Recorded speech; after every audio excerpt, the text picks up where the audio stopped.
আরে শঙ্কর, হলো? তাড়াতাড়ি আয়, দেরি হয়ে যাচ্ছে তো। হ্যাঁ হ্যাঁ, হয়ে গেছে, আসছি আসছি। এই শুভ, তুই আরেকবারটি ভেবে দেখ। এত রাত্রিবেলা তোর বাড়ি কিন্তু না যাওয়াই ভালো। থেকে যা না আজকে আমাদের বাড়িতে, কোনো সমস্যা নেই। আরে না না, সকাল 6টায় মাকে নিয়ে ডাক্তারের কাছে যেতে হবে, অ্যাপয়েন্টমেন্ট আছে। না হলে থেকে যেতাম। আর বাড়ি যেতে তো আমার কোনো অসুবিধাই নেই, মাত্র 5টা স্টেশন। বর্ধমান নেমে বাইকে করে বাড়ি চলে যাব, আমার ভাই এসে নিয়ে যাবে। ও আচ্ছা, ঠিক আছে, চল উঠে পড়।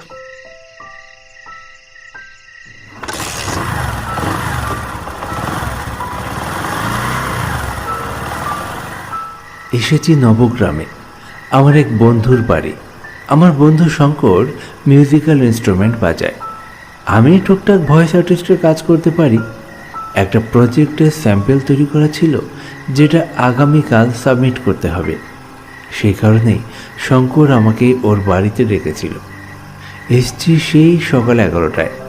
সারা দিন কাজ করতে করতে সময়টা কখন কেটে গেল টেরই পেলাম না। রাত এখন 9:30 বাজে। 10টা 2-এ একটা ট্রেন আছে বর্ধমান যাওয়ার, সেই ট্রেনটা ধরবো বলে রওনা দিয়েছি।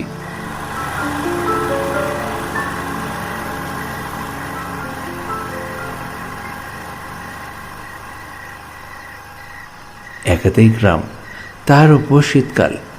রাস্তাঘাটে কোনো লোকজনই নেই, সবাই যে যার ঘরে বন্দি।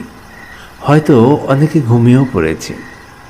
গ্রামের লোকজন বেশিরভাগই সারাদিন মাঠে ঘাটে চাষের কাজকর্ম করে, খুবই পরিশ্রম হয়, তাই তারা একটু তাড়াতাড়ি ঘুমিয়ে পড়ে। আবার খুব ভোরবেলা উঠে মাঠে চলে যাবে চাষের কাজে।